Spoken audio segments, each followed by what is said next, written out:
Esta es Galilea, la fértil región del norte de Israel. Es hoy día una tierra fértil para la agricultura, como lo fue unos 2000 años atrás, cuando Jesús vivió y enseñó aquí. La vida de Jesús fue breve, poco más de 30 años, pero estuvo llena de tanto significado que sigue siendo el parámetro bajo el cual medimos el tiempo mismo. Todo cuanto sabemos de la vida de Jesús viene de la inspirada pluma de 4 hombres: Mateo, Marcos, Lucas y Juan. Todos escribieron muchos años después de su muerte. Los artistas aún más lejanos a su época son los que nos han dado las únicas imágenes que tenemos de Jesús. Ninguno de ellos supo cómo era Jesús. Nadie durante su tiempo dibujó su rostro o siquiera lo describió. Así, nuestras mentes se llenan de imágenes que nos dicen más acerca de las vidas y la época de los pintores, escultores y cineastas que las han creado, de lo que nos dicen acerca de Jesús mismo. Pero en esta tierra aún podemos sentir su presencia. Aún escuchamos ecos del mundo que él conoció. Algunos se manifiestan a través de las vidas cotidianas de la gente tan trabajadora que hoy habita esa tierra, muchos de los cuales aún viven de forma muy similar a la de la gente de la época de Jesús.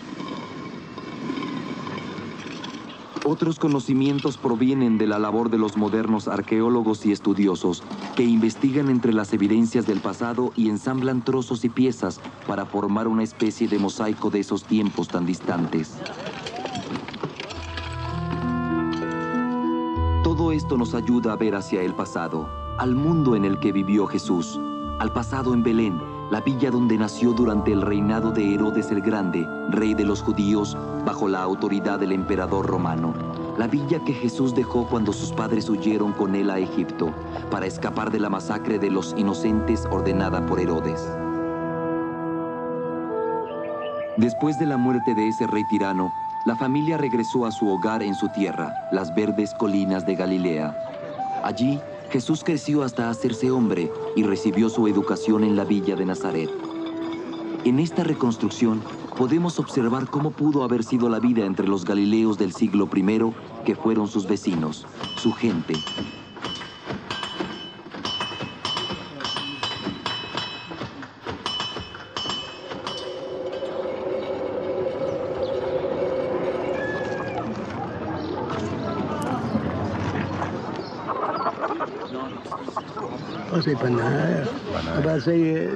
En estos tiempos, un vasto abismo cultural dividía al pueblo judío de sus gobernantes romanos. Aunque el rey Herodes era judío, se identificaba más con la gran cultura helénica del Imperio Romano. Sus programas de construcción, inspirados por la arquitectura griega y la romana, habían transformado las ciudades del país. Esas ideas extrañas eran ofensivas a la población judía. El resentimiento había aumentado después de su muerte, cuando Roma dividió la tierra prometida en 3 partes. 2 al norte y el este eran gobernadas por hijos de Herodes, no como reyes, sino como tetrarcas o gobernantes locales. Un tercer hijo había recibido Samaria y Judea, pero para cuando Jesús hubo crecido hasta hacerse hombre, estas regiones eran gobernadas directamente por Roma. Así, el templo en Jerusalén, el corazón de la conciencia religiosa judía, estaba bajo la dominación romana.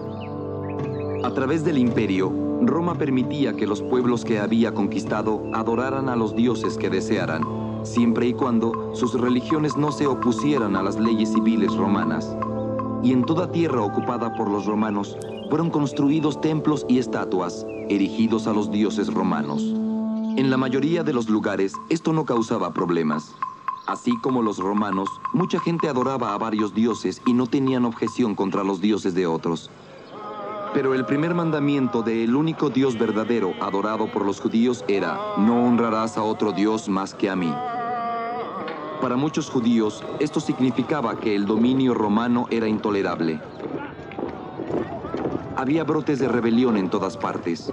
Las represalias romanas eran sangrientas y crueles. Miles de rebeldes judíos fueron crucificados durante los años de crecimiento de Jesús. Y miles más tomaron su lugar preparados para morir antes que renegar del Dios de sus padres.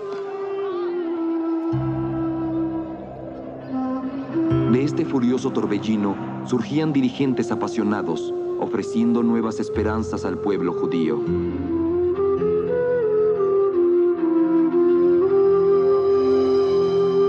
Jesús y su tiempo.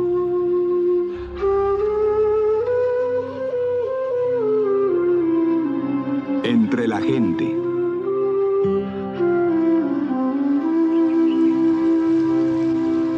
En el año 15 del reinado de Tiberio César, la palabra de Dios llegó hasta Juan, el hijo de Zacarías, en el desierto.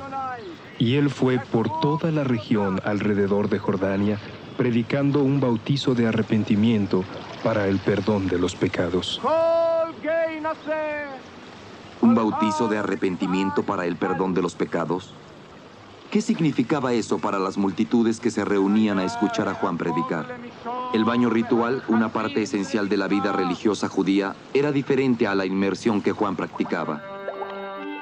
Existían baños rituales públicos y privados, mikvahs, como eran llamados por todo el país. Unos 70 de ellos estaban a un lado de la entrada al templo en Jerusalén. Los fieles se bañaban en agua pura antes de entrar a tierra sagrada.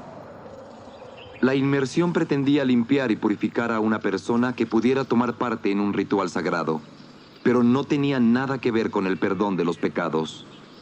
Eso requería de un acto de contrición, a menudo bajo la forma de algún sacrificio en el templo.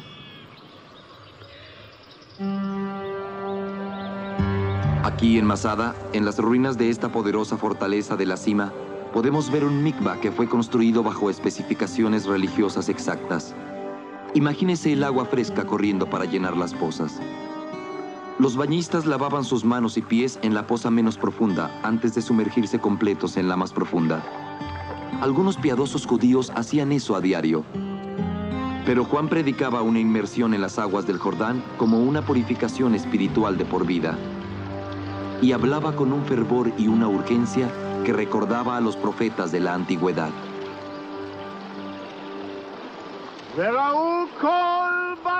Arrepentíos, porque el reino de los cielos está a la mano. A una hora el hacha cae sobre las raíces de los árboles. Por lo tanto, todo el árbol que no produzca buenos frutos será cortado y arrojado al fuego. Yo los bautizo con agua por arrepentimiento, pero aquel que viene detrás de mí es más poderoso que yo. Él los bautizará con el Espíritu Santo y con fuego. Con su tridente segador en la mano, él limpiará su siembra y guardará su trigo en el granero, pero los rastrojos los quemará con un fuego inextinguible. Las palabras de Juan parecían ser la descripción del Mesías. Y si alguna vez el tan ansiado Mesías se había necesitado, era ahora. Durante casi un siglo, la tierra prometida había estado bajo dominación romana. Soldados extranjeros patrullaban el país y una fortaleza militar, la Antonia, dominaba Jerusalén. Poncio Pilato, el gobernador romano de Judea y Samaria en funciones, despreciaba a sus súbditos judíos y era aún más brutal de lo que habían sido sus predecesores. Los judíos que fueron capturados resistiendo la mano de hierro romana fueron crucificados. No parecía haber poder humano que devolviera la tierra al pueblo. Muchos judíos se aferraban firmemente a la esperanza del Mesías, aquel enviado por Dios para la salvación del pueblo judío. Pero ¿quién o qué sería este Mesías? Cada persona que tuviera fe y creyera en él tenía su versión particular, ya fuera en el silencio de su corazón o abiertamente proclamada. Había quienes pensaban que el mismo Juan podría ser el Mesías. Algunos soñaban con un rey guerrero, un nuevo rey David que expulsaría a sus odiados opresores de una vez por todas. Otros visualizaban a un sacerdote santo que restableciera la fe de Moisés en toda su pureza. Y otros esperaban que Dios mismo simplemente barriera el mundo tal como estaba y creara uno nuevo, un mundo de justicia y paz universales. En esa época, el judaísmo estaba dividido en muchas facciones. Varias estaban dedicadas a sus propias fervientes expectaciones de un Mesías. Variaban desde bandas de rebeldes por la libertad hasta comunidades enteras que se retiraban del mundo para orar en la soledad. Juan mismo pudo haber venido de una de esas aisladas sectas, los essenos. Los eruditos saben mucho sobre este grupo, ya que en 1947 un joven pastor árabe descubrió una cueva que veía hacia el Mar Muerto. Allí encontró muchas jarras antiguas de barro. Sellados dentro de ellas se encontraban restos de pergaminos, preservados en el seco clima durante unos 2000 años. Desde entonces se han encontrado más de 700 en cuevas cercanas. Son los llamados pergaminos del Mar Muerto.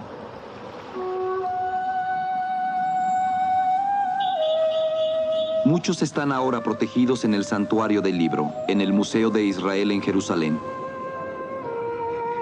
De este aprendimos que el libro de Isaías, tal como lo conoció Jesús, es bastante similar al que se lee hoy día. Se han empleado décadas en la reconstrucción de estos documentos, que proporcionan perspectivas fascinantes de las creencias de los essenos que los escribieron. Sus dirigentes eran sacerdotes que consideraban que los rituales de sacrificio ya no eran tan puros como Moisés lo había ordenado.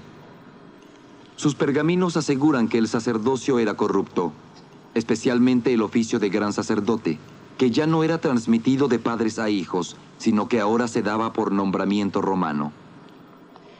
Los essenos escribieron que la gente estaba perdida, mal dirigida, condenada por su aceptación de la corrupción. Los últimos días estaban cerca. En este pergamino escribieron una escalofriante profecía sobre una gran batalla apocalíptica que sería peleada en el cielo y por todo el mundo. Dos poderosas potencias chocarían, los hijos de la luz y los hijos de la oscuridad. Y cuando la batalla terminara y los hijos de la oscuridad hubieran sido destruidos como deberían serlo, el reino de los cielos finalmente quedaría establecido en toda la tierra. Aquí, en un lugar del desierto llamado Qumran, cerca del Mar Muerto, una aislada comunidad de essenos llevaba una vida de devota pureza. Eran unos cuantos seleccionados que esperaban la violenta purificación del mundo. Planeaban actuar como soldados en el ejército de los hijos de la luz, por lo que se fortificaban tanto en sus cuerpos como en sus espíritus. Los nuevos miembros debían pasar 2 años de pruebas y entrenamiento. La iniciación era un bautizo que requería de arrepentimiento sincero, un lavado minucioso del pasado. Devotos como eran los essenos a la pureza ritual absoluta, se sumergían en el mikvah cada día. Producían sus propios alimentos y habían hecho un voto de no recibir nada producido por extranjeros. Consumían sus alimentos comunales en silencio. Oraban y adoraban a Dios incesantemente. Juan, que había nacido sacerdote, bien pudo haber salido de esta comunidad para tomar su misión a lo largo del Jordán. No hay forma de saberlo, pero algunas de las enseñanzas de Juan parecen ser el eco de los pensamientos essenos de piedad y justicia.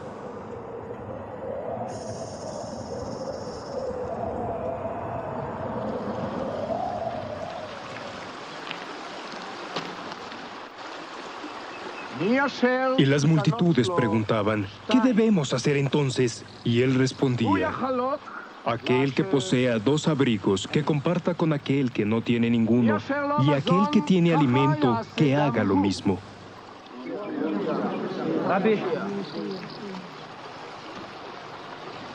Los cobradores de impuesto también llegaban a ser bautizados y preguntaban, Maestro, ¿qué debemos hacer?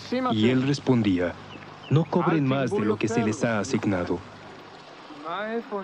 También los soldados solían preguntarle, ¿y nosotros qué debemos hacer? Y él contestaba, no roben a nadie con violencia o con falsos testimonios y confórmense con sus salarios.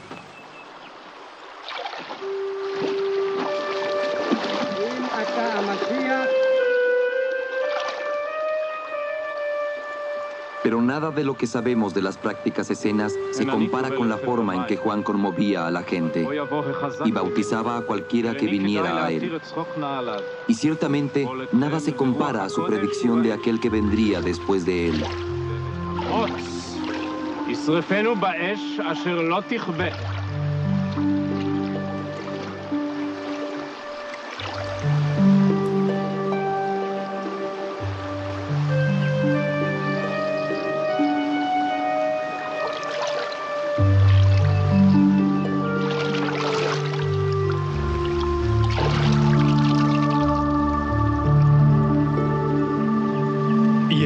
Les digo que los cielos se abrieron y que él vio al Espíritu de Dios descender en la forma de una paloma e iluminándolo con su luz. Y como fondo, una voz que venía desde el cielo le decía: «Este es mi amado Hijo, de quien estoy complacido».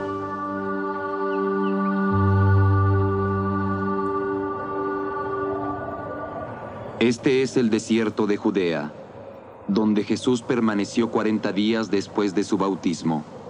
Es una tierra árida, casi sin agua, en donde la temperatura con frecuencia excede los 45 grados. Jesús no fue el primero en probar su fuerza espiritual en tan brutales regiones. Juan lo había hecho, lo mismo que los antiguos profetas. ¿Qué mejor lugar para liberarse de las cuestiones mundanas? Para confrontar el mal y dejar atrás a las tentaciones de Satán.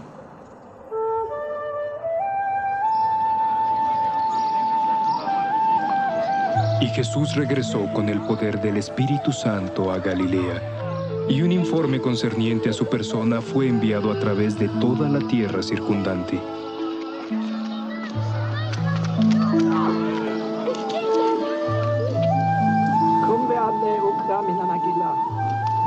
Y él predicó en sus sinagogas, siendo glorificado por todos.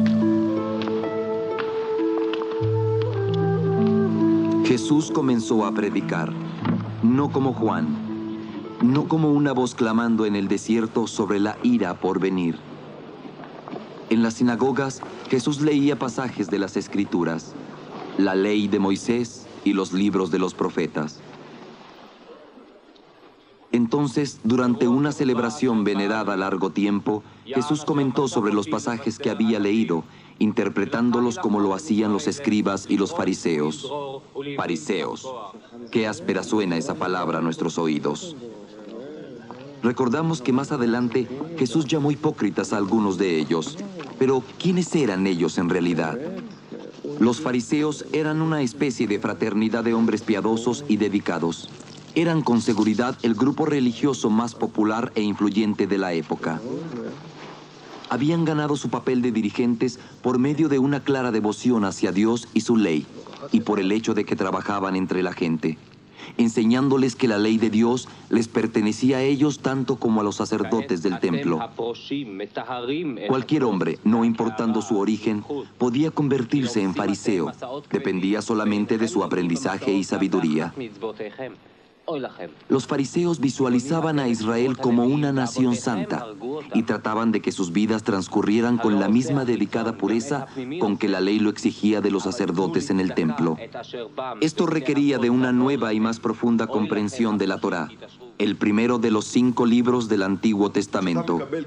Al igual que estos eruditos modernos, ellos estudiaban la ley y discutían su significado. Pero estos hombres también estudian libros que fueron escritos mucho tiempo después de que los fariseos predicaran. Los fariseos manejaban un código complejo, no escrito, conocido como la ley oral. Los libros que estos hombres estudian hoy día, el Mishnah y el Talmud, tienen profundas raíces en los esfuerzos de los fariseos por aplicar las ancestrales leyes de la Torá a las cambiantes realidades de la vida cotidiana. Habían transcurrido más de 1000 años desde que Moisés entregara las tablas de la ley a los antiguos israelitas, un grupo de nómadas del desierto. Desde entonces se habían asentado en la tierra prometida y habían establecido un reino. Los pueblos habían crecido, se habían construido ciudades, el comercio había florecido. Las leyes debían ser interpretadas una y otra vez mientras las nuevas formas de vida las iban poniendo a prueba. Estas interpretaciones se convirtieron en las bases de la ley oral. Fue el desastre el que le dio a la ley oral su importancia vital.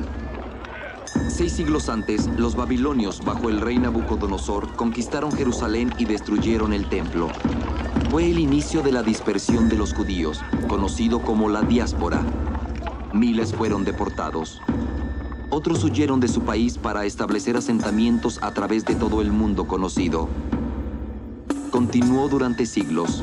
Vinieron nuevos conquistadores, nuevas generaciones de judíos fueron enviadas al exilio. Construyeron comunidades en Egipto, Grecia, Italia, Asia Menor y más lejos aún. Para la época de Jesús, una mayor cantidad de judíos vivía fuera de Palestina que en ella. Habían comenzado como extranjeros en tierras extranjeras, donde eran adorados dioses paganos de nombres extranjeros. Pero los judíos permanecieron fieles al único Dios, construyendo lugares de reunión, sinagogas y eligiendo dirigentes, usualmente escribas que sabían leer y escribir. También en Palestina se construyeron sinagogas. Cientos de ellas existieron en la época de Jesús, aunque ninguna sobrevive. Estas ruinas son las de una sinagoga construida en Israel, unos 2 siglos después de su muerte. La sinagoga era el centro de la vida judía, una casa de oración, un lugar para el estudio de la Torá y una escuela en la que los niños aprendían las escrituras. En las tardes de los viernes, al ponerse el sol, cuando comienza el Sabbat y los sábados hasta que vuelve a ponerse el sol, la comunidad se congregaba para escuchar lecturas de la Torá, los profetas y los salmos. Así les era recordada su historia y la ley en la cual estaba asentada. Y la gente escuchaba cuando los escribas interpretaban el significado de la ley, auxiliándoles a aplicarla a sus vidas cotidianas. Entre ellos, los escribas comentaban y discutían las interpretaciones, y de estos debates evolucionó la ley oral. Era al servicio de esta ley oral, firmemente basada en la Torá, que los fariseos mantuvieron su camaradería de alimentación compartida y vigorosos debates. Mucho después de la época de Jesús, estas leyes orales fueron escritas. Forman hoy las bases de los actuales Mishnah y Talmud, partes esenciales del judaísmo moderno. De tiempo en tiempo surgía un gran maestro, un fariseo que podía ofrecer nuevas perspectivas a cuestiones largamente discutidas. Alrededor de estos hombres se desarrollaron escuelas de filosofía. Uno de ellos, llamado Hillel, vivió mientras Jesús crecía. Hillel era un hombre amable y paciente. Esta gigantesca menorá, fuera del edificio parlamentario de Israel, incluye la ilustración de una famosa historia acerca de él. Mofándose, alguien le pidió a Hillel que explicara la Torá durante el breve tiempo en el cual un hombre pudiera permanecer sobre un pie. Hillel contestó: aquello que resulte odioso para ti, no lo hagas a tu vecino. Esa es la esencia de la Torá. Todo lo demás es comentario. Ahora ve y aprende. Jesús puso su propio sello distintivo a ese pensamiento. Trata a los demás como quisieras que ellos te traten a ti. Era una enseñanza conocida de la época. ¿Estaba entonces Jesús destinado a ser otro gran maestro fariseo? Muchos pueden haberlo imaginado como tal. Lucas nos dice que sus enseñanzas eran glorificadas por todos, pero Jesús escogió otros caminos. Jesús permaneció como judío practicante toda su vida. Al orar, habría llevado consigo 2 cajas pequeñas, llamadas tefillín o filacterios, una sobre la frente cerca de la fuente del pensamiento y otra sobre su brazo izquierdo cerca del corazón, como fue ordenado por Moisés. Cada una contiene las palabras más sagradas del judaísmo. Escucha, oh Israel, el Señor nuestro Dios, el Señor es uno.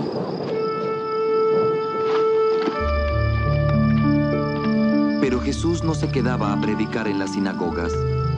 Se puso en el camino de un ministerio peregrinante distinto a cualquier otro del que se tenga referencia en esos tiempos. Y pasando por la costa del mar de Galilea, vio a Simón y a Andrés, el hermano de Simón, lanzando sus redes al mar, ya que eran pescadores. Y Jesús les dijo: síganme, y yo haré de ustedes pescadores de hombres.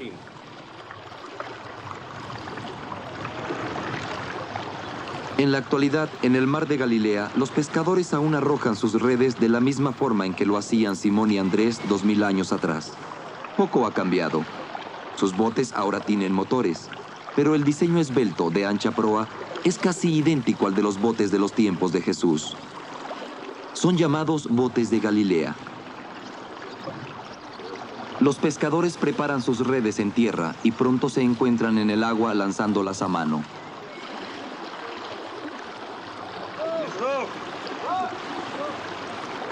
Trabajan larga y duramente antes de que puedan regresar a la playa con su pesca.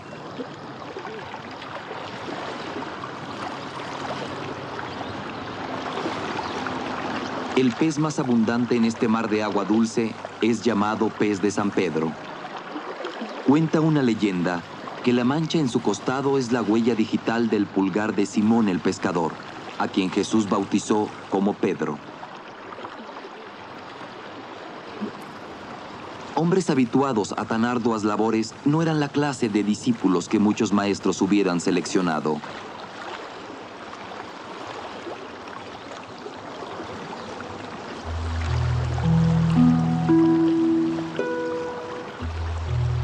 Y cuando llevaron sus botes a tierra, lo abandonaron todo y lo siguieron. ¿Qué otro maestro salió y sencillamente escogió a sus alumnos de entre gente común y trabajadora? No los fariseos. Sus discípulos los buscaban y estudiaban diligentemente para convertirse ellos mismos en maestros. Otra elección de Jesús fue un cobrador de impuestos. Esta era una tarea que provocaba odio. Aquellos que cobraban los impuestos para Roma trabajaban bajo una cuota. Cada uno debía cobrar una cierta cantidad de su distrito. Cualquier excedente que pudiera obtener constituía la paga por su labor.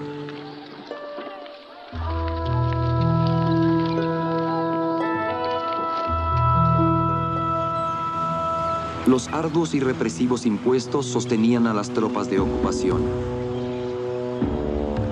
Pagaban palacios y fortalezas, caminos y acueductos, anfiteatros y arenas para juegos de combate, el financiamiento de nuevas ciudades donde los piadosos judíos quedaban fuera de lugar. O iban directo al tesoro imperial de Roma. Los cobradores de impuestos ni siquiera eran romanos, sino compatriotas judíos. Es entonces de asombrar que Jesús fuera después envilecido por reunirse con los cobradores de impuestos.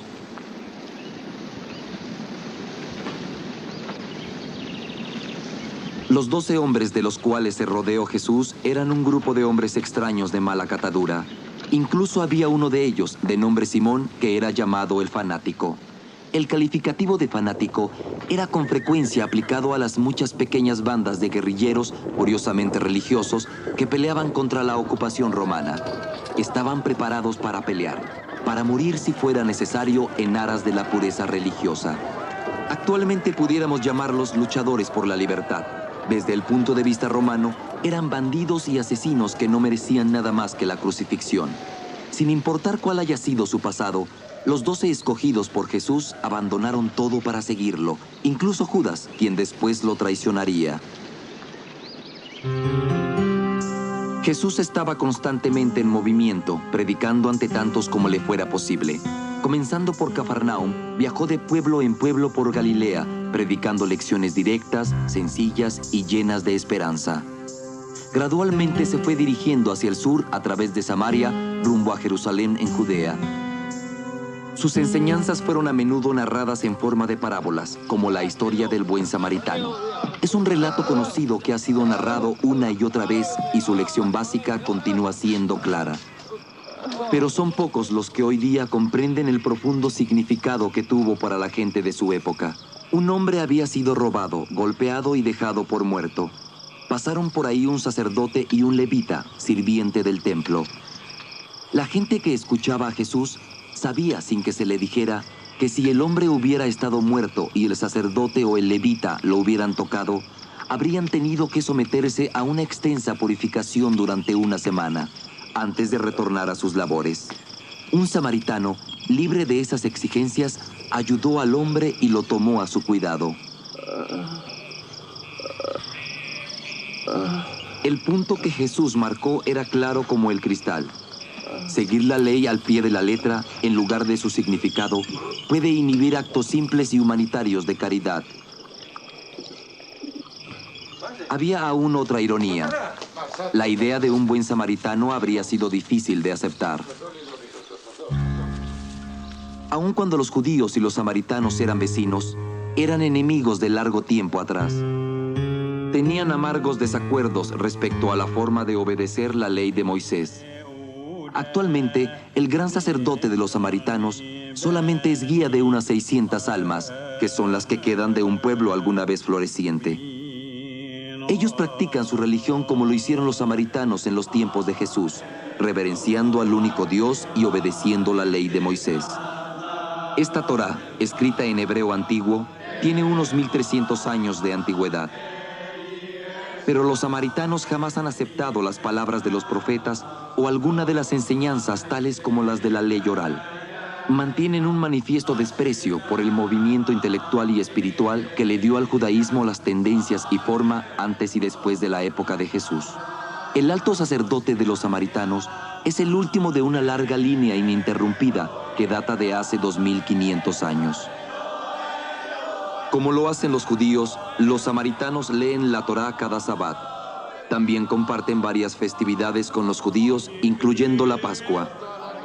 Sus niños aprenden las historias de Abraham, Isaac, Jacob y Moisés, así como las oraciones que son asombrosamente similares a las del judaísmo. Pero los samaritanos despreciaban la reverencia de los judíos por el templo de Jerusalén. Su lugar más sagrado es el monte Gerizim, donde su comunidad habita en la actualidad. Aquí dicen, fue donde Moisés recibió las tablas de la ley, y Abraham preparó a su hijo Isaac para el sacrificio. Construir un templo era para ellos una abominación. Aún practicaban sacrificios a cielo abierto. En los tiempos de Jesús, un judío en Samaria se arriesgaba a ser atacado lo mismo que un samaritano en Judea. Pero Jesús viajaba y predicaba en ambos lugares.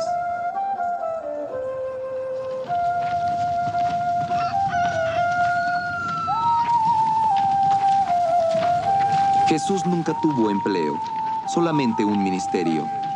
Esto también lo hacía diferente a los maestros fariseos, muchos de los cuales practicaban algún oficio para la manutención de sus familias. Los fariseos desaprobaban que Jesús y sus discípulos recolectaran grano durante el Sabbat, un acto que consideraban como trabajo y por lo tanto prohibido. Jesús respondió en forma verdaderamente fariseica, citando capítulo y verso. ¿No han leído acaso lo que hizo David cuando él y los que con él estaban tuvieron hambre? ¿Cómo entró en la casa del Señor y comió del pan de la presencia que les estaba prohibido a él y a los que le acompañaban por no ser sacerdotes? Si hubieran sabido lo que significaba deseo piedad y no sacrificio, no hubieran condenado a los inocentes.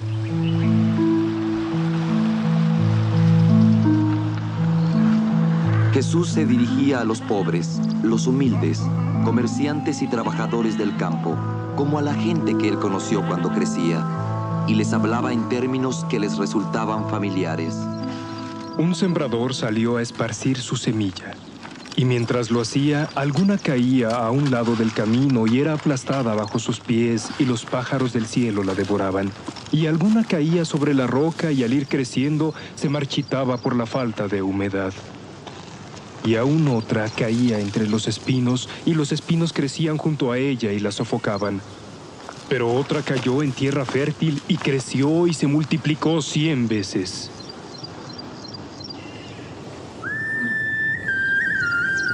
Actualmente en las colinas de la Tierra Santa, como en los tiempos de Jesús, la gente trabaja arduamente para hacer que sus campiñas y jardines en terrazas sean productivos. Estos son granjeros que viven y trabajan en el mundo de hoy, pero al igual que la gente que escuchó hablar a Jesús, ellos enganchan sus arados a los animales, no a una máquina. Los arados mismos son iguales a los que se usaron hace 2000 años. Cuando Jesús explicaba su parábola a gente como esta, gente que cultivaba trigo y cebada para alimentarse y lino para vestirse, lo comprendían, porque Él les hablaba de la labor de sus vidas. La parábola es esta. La semilla es la palabra de Dios. Las que quedan a lo largo del camino son aquellos que escucharon. Entonces el diablo viene y se lleva la palabra de sus corazones para que pierdan la fe y no puedan ser salvados. Las que cayeron sobre la roca son aquellos que cuando escucharon la palabra la recibieron con gozo, pero al no tener raíces mantienen su fe un tiempo, pero la pierden cuando la tentación se les presenta. Y las que cayeron entre las espinas son aquellos que escuchan, pero al seguir su camino se dejan asfixiar por el cuidado de las riquezas y los placeres de la vida, y su fruto jamás madura. Y en cuanto a aquellas que cayeron en la tierra fértil, representan a aquellos que al escuchar la palabra la guardan celosamente en sus corazones honestos y buenos y producen buenos frutos con paciencia. Lección tras lección, todas quedaban enmarcadas en la sencillez de expresión, ya que Jesús les ofrecía nuevas esperanzas a los pobres, a los oprimidos. Venid a mí todos los que trabajan y están sobrecargados, porque yo les daré descanso. Coloquen mi yugo sobre sus hombros y aprendan de mí, pues soy amable y humilde de corazón, y encontrarán el descanso para sus almas. El reino de Dios es como cuando un hombre esparce la semilla sobre la tierra y va a dormir por las noches y se levanta por las mañanas, y las semillas comienzan a germinar y a crecer sin que él sepa cómo. La tierra produce por sí sola. Primero el tallo, después la espiga y luego el grano que madura en la espiga. Pero cuando el grano está maduro, de inmediato usa la hoz, pues el tiempo de cosechar ha llegado. Yo les digo, levanten sus ojos y vean lo blanco de los campos listos para la cosecha. Aquel que cosecha recibirá beneficios y obtendrá el fruto de la vida eterna, para que el sembrador y el que cosecha se regocijen juntos. Dejad que los niños se acerquen a mí y no los detengan, pues a ellos pertenece el reino de Dios.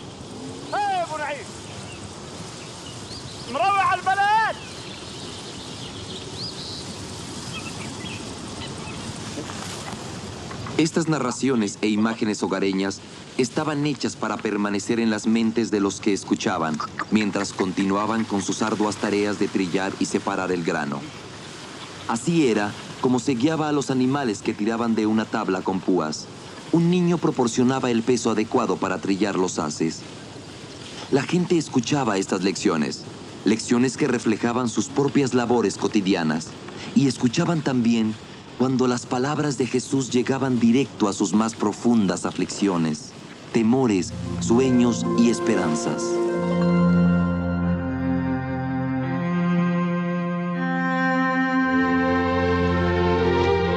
Bienaventurados sean los pobres de espíritu, porque de ellos es el reino de los cielos.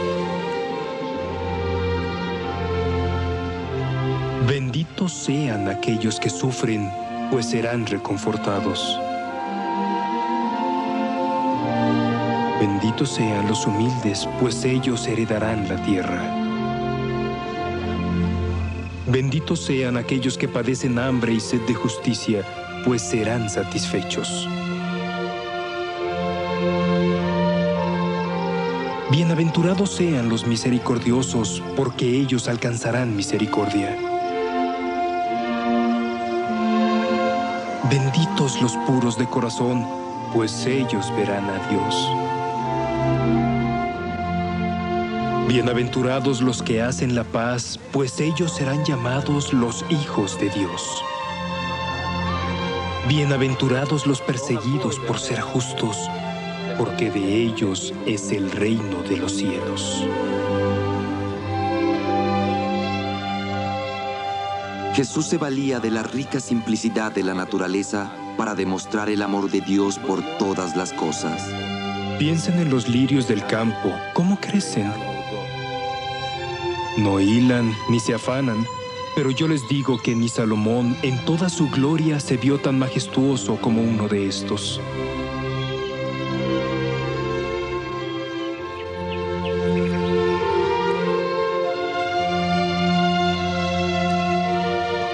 ama a tus enemigos y ora por quienes te persiguen, para que puedan ser hijos de su Padre que está en los cielos.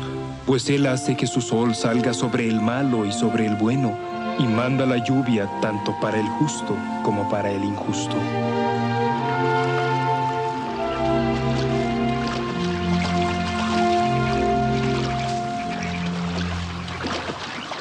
Aquel que beba del agua que le ofrecere, nunca más tendrá sed. El agua que le dare se convertirá dentro de él en un manantial brotando hacia la vida eterna. ¿Cómo es el reino de Dios? Es como una semilla de mostaza que un hombre toma y echa en su huerto, y crece y llega a ser un gran árbol en cuyas ramas hacen sus nidos las aves del cielo.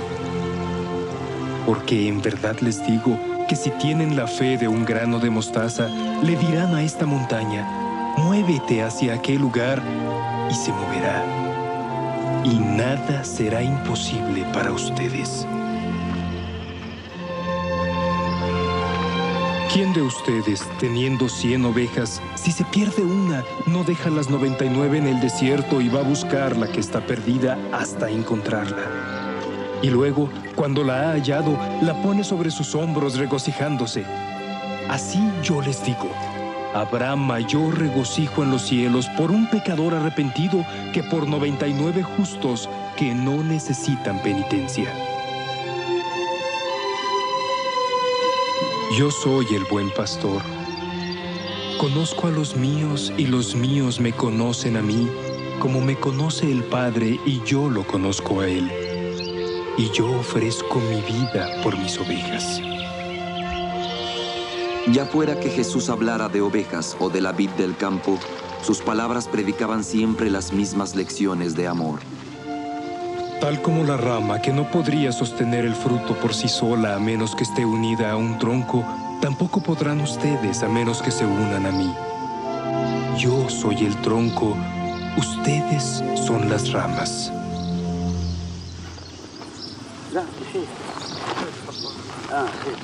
Muchos de los que escuchaban a Jesús tenían parras creciendo en sus huertos, extendiéndose sobre terrenos rocosos en donde ninguna otra cosecha se daría. Muchos otros trabajaban los viñedos de ricos terratenientes.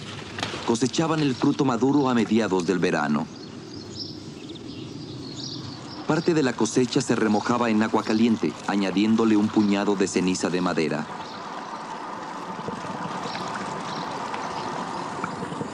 Después extendían los frutos bajo el ardiente sol para secarlos hasta hacerlos pasas.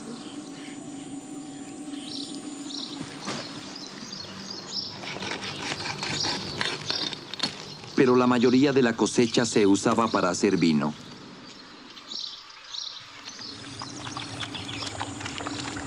Esta poza de roca natural ha sido usada como prensa para el vino desde los tiempos de Jesús. La gente aún prensa las uvas bajo sus pies, tal y como lo hacía entonces.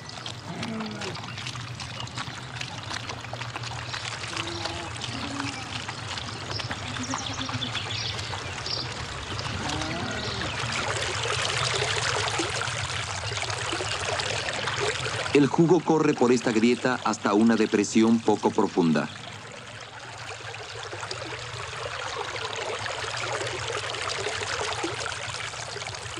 Los residuos son filtrados con lienzos antes de permitir que el jugo fermente. El sello debe estar flojo para que los gases producidos por la fermentación puedan escapar. Nadie vierte vino nuevo en cueros viejos.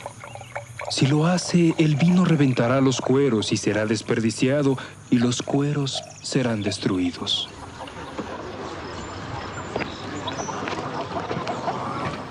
El vino era parte integral de la vida de todos. Mezclado con bastante agua, era la bebida usual con todos los alimentos, para los adultos y los niños por igual.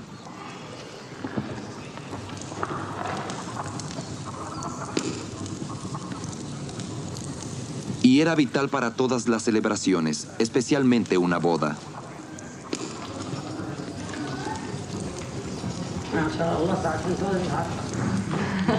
Hoy día, estos judíos yemenitas en el Israel moderno observan la unión de dos personas a la usanza antigua, con celebraciones y ceremonias que pueden durar una semana completa. Al comenzar la semana, las mujeres de la familia visten a la novia con ropas y joyería tradicionales, artículos que se han heredado de generación en generación. Después, la pareja recibe formalmente los buenos deseos por parte de la familia. En una procesión a la luz de las velas, las mujeres guían a la novia hasta su prometido.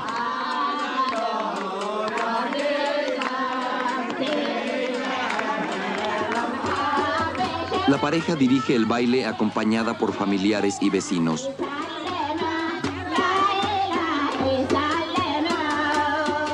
Según una antigua tradición, la abuela de la novia hace una pasta especial a base de hojas de aleña, con la intención de traerles buena suerte y salud en el futuro. Uno tras otro, quienes les desean suerte remojan sus dedos en esa mezcla, para después untar un poco sobre las palmas de las manos de la pareja.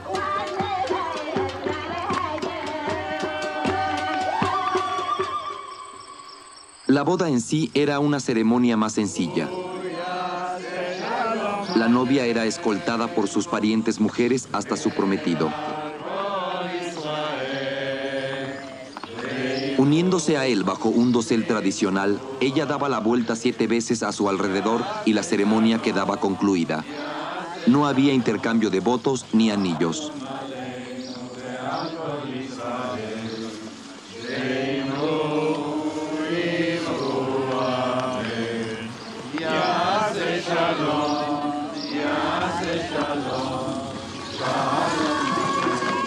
Después comenzaba la alegre celebración.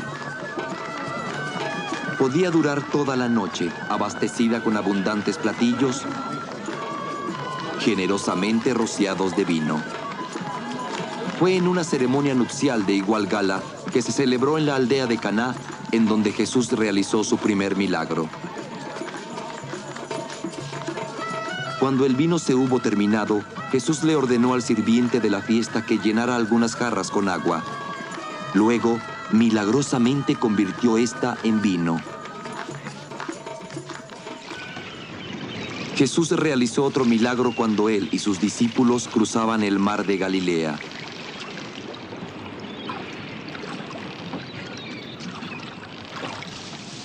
Jesús dormía cuando se desató una tormenta.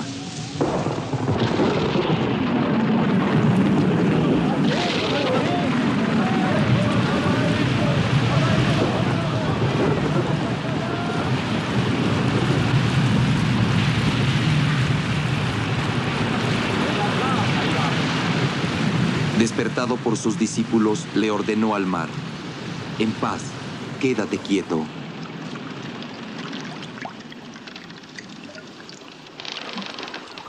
¿Quién y qué era este hombre? En donde quiera que Jesús predicara, se congregaban multitudes, 4 o 5 mil personas a la vez. Más y más abandonaron sus vidas para seguir a Jesús, hombres y mujeres por igual. Su habilidad para curar a los enfermos, los cojos, los inválidos y los ciegos se agregaba a su creciente popularidad. Algunos fariseos objetaban que Jesús practicara curaciones en el Sabbat. Él les preguntó si era correcto hacer el bien en el Sabbat o no haciendo nada causar el mal.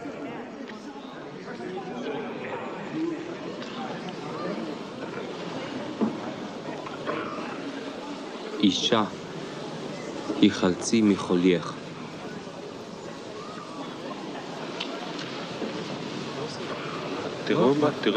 Algunos se recuperaban tan solo con su tacto.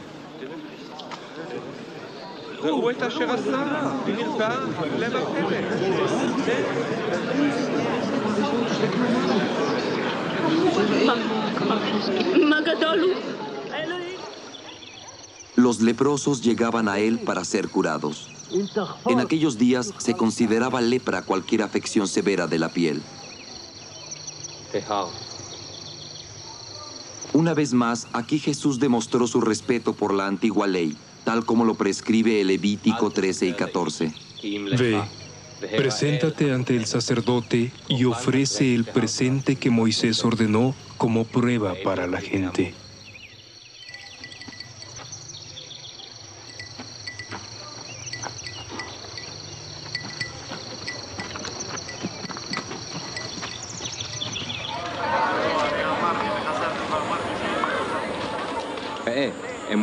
Con su toque y una bendición, Jesús devolvía la vista a los ciegos.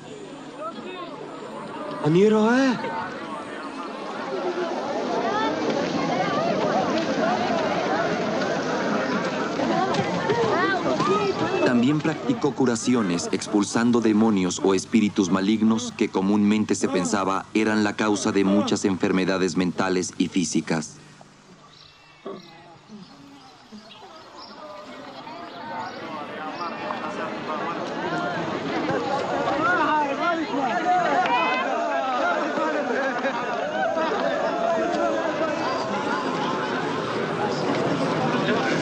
Algunas veces los métodos que Jesús usaba para curar lo confrontaban con los fariseos.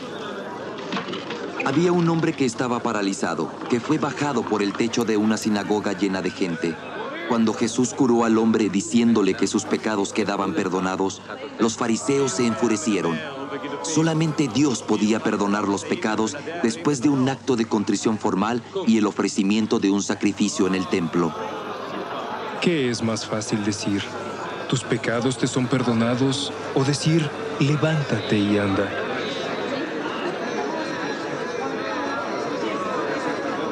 Pero para que sepan que el Hijo del Hombre tiene autoridad en este mundo para perdonar los pecados, yo te digo, levántate, toma tu cama y ve a casa.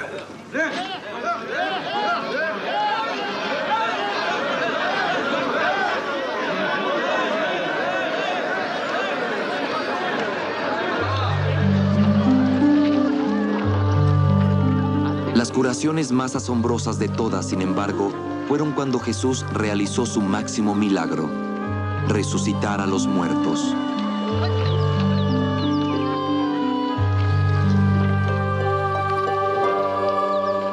Hizo volver a la vida al hijo muerto de una viuda de la aldea de Naín.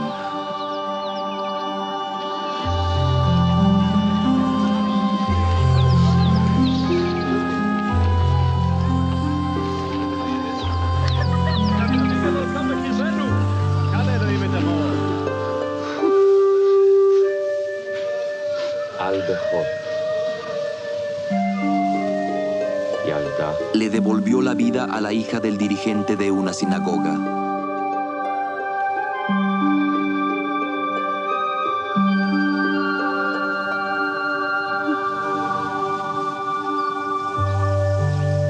Y en Betania levantó a Lázaro, un amigo que había muerto 4 días antes.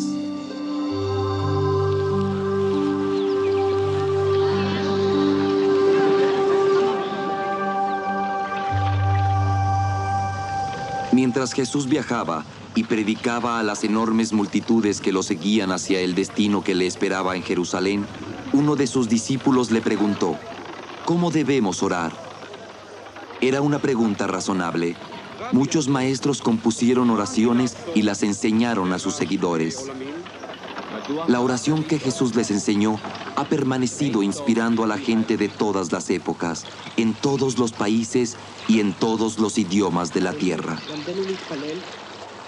Padre nuestro que estás en el cielo, santificado sea tu nombre. Venga a nosotros tu reino, hágase tu voluntad aquí en la tierra como en el cielo. Danos hoy nuestro pan de cada día y perdona nuestras ofensas, así como nosotros perdonamos a los que nos ofenden. No nos dejes caer en la tentación y líbranos del mal. Pues tuyos son el reino, el poder y la gloria por siempre.